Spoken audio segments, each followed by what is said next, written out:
Perlembagaan negara kita adalah unik kerana ia dihasilkan melalui perjuangan dan perjanjian, iaitu perjuangan orang Melayu menolak Malayan Union dan perjuangan rakyat menuntut kemerdekaan.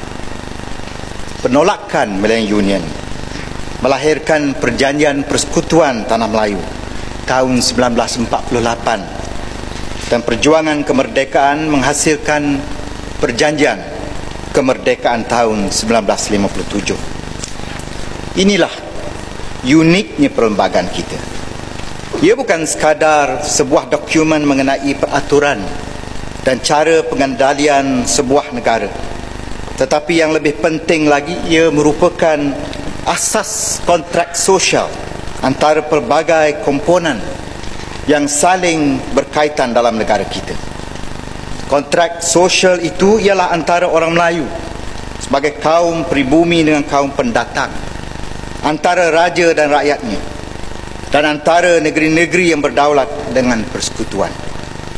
Masing-masing diberikan jaminan haknya sebagai timbal balas kepada kerelaan mereka melepaskan sebahagian daripada haknya yang lain. Orang Melayu mendapat hak keistimewaan orang Melayu, jaminan kedudukan agama Islam, bahasa Melayu, tanah rizab Melayu dan hak-hak yang lain.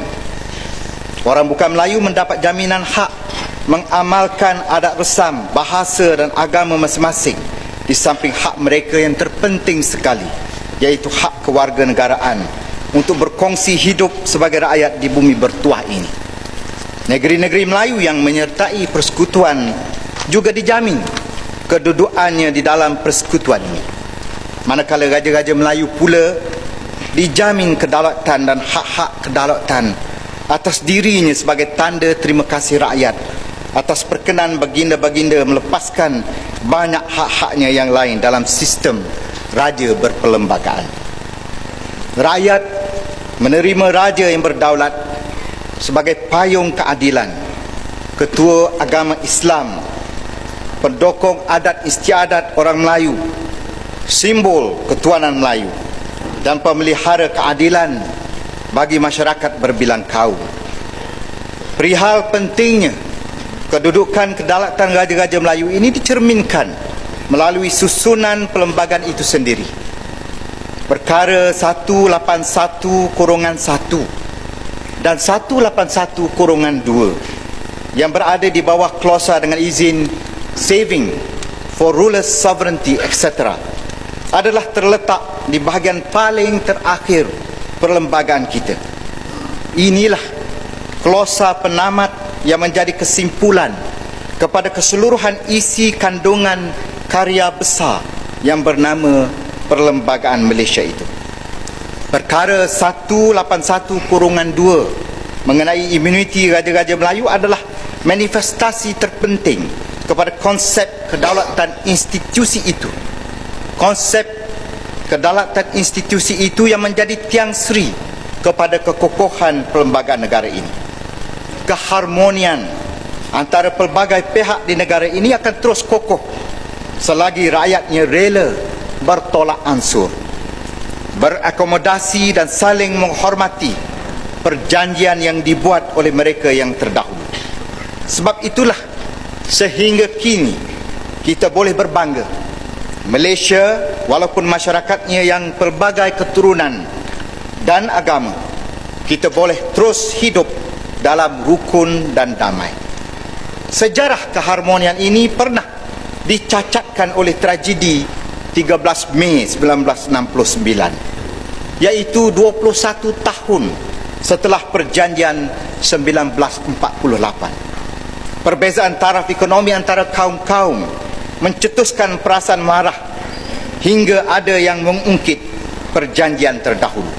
Ini termasuk membangkitkan soal kewarganegaraan, mencaci raja-raja Melayu dan mempertikaikan hak keistimewaan orang Melayu. Sebab itulah selepas tragedi hitam itu, rakyat terpaksa diingatkan kembali perjanjian asal tadi dan diberi amaran demi kestabilan dan kemakmuran negara. Jangan sesiapa pun mengungkitkan lagi soal hak keistimewaan orang Melayu, soal kedudukan bahasa Melayu, dan soal kedudukan institusi Gajah-Gajah Melayu. Bahkan kepada orang Melayu sendiri, mereka diingatkan jangan sama sekali bangkitkan soal hak kerakyatan kaum bukan Melayu. Ini adalah persetujuan asal yang tidak boleh diungkit lagi. Kebebasan bersuara yang dijamin dalam perlembagaan bukannya untuk memaki hamun sesiapa sahaja tanpa mengambil kira soal sensitiviti perasaan rakyat yang berbilang kaum. Sebab itulah dalam tahun 1971 Perlembagaan Persekutuan dipinda dan dimasukkan perkara 63/2 yang melarang sesiapa sahaja termasuk di Dewan yang mulia ini membangkitkan perkara-perkara yang disifatkan sensitif oleh akta hasutan. Ini termasuklah soal yang menyentuh kedudukan dan kemuliaan martabat Gajah-Gajah Melayu. Bagi mengelakkan peristiwa pahit tadi berulang lagi, kita memberi kunci amanah kestabilan negara kepada institusi Gajah-Gajah Melayu. Saya ulangi, kita memberi kunci amanah kestabilan negara kepada institusi Gajah-Gajah Melayu yang berdaulat untuk menyimpannya, bukan kepada ahli-ahli politik. Amanah itu ialah perkara 159/5 Perlembagaan Persekutuan. Antara lainnya, perkara 159/5 ini menyatakan bahagian 3 perlembagaan kita mengenai hak kewarganegaraan. Perkara 38 mengenai kedudukan Gajah-Gajah Melayu. Perkara 152 mengenai kedudukan bahasa Melayu. Dan perkara 153 mengenai hak keistimewaan orang Melayu. Tidak boleh dipinda melainkan dengan persetujuan Majlis Gajah-Gajah Melayu. Inilah amanah besar keharmonian negara yang tidak boleh diubah oleh kuasa majoriti 2/3 di Dewan Rakyat tanpa persetujuan Majlis Gajah-Gajah Melayu. Maka inilah peranan paling unik dan terbesar yang diamanahkan kepada institusi Gajah-Gajah Melayu kita. Ia bukannya sekadar simbol kepada sejarah peradaban bangsa kita, tetapi sebagai pemegang amanah kepada masa depan kestabilan negara yang tercinta ini. Jangan melihat Gajah-Gajah Melayu dari segi individunya. Benar, 9 orang individu yang bergelar raja mungkin tidak banyak menentukan masa depan kita. Tetapi sebuah institusi besar yang mengandungi 9 buah institusi Gajah-Gajah Melayu tetap besar maknanya dalam melindungi amanah tadi. Malangnya, sekali lagi, selepas 21 tahun kita bersetuju dengan peraturan-peraturan tadi, nampaknya sejarah mula dilupakan. Rakyat secara terbuka digalakkan memaki hamun Gajah-Gajah ini, terutamanya dalam media masa kita. Cadangan perkara 63/5 mengenai akta hasutan hanya akan menjadikan Parlimen gelanggang mencerca Gajah-Gajah Melayu. Kita bimbang kalau ia diteruskan, luka sejarah pahit tahun 69 akan terbuka kembali.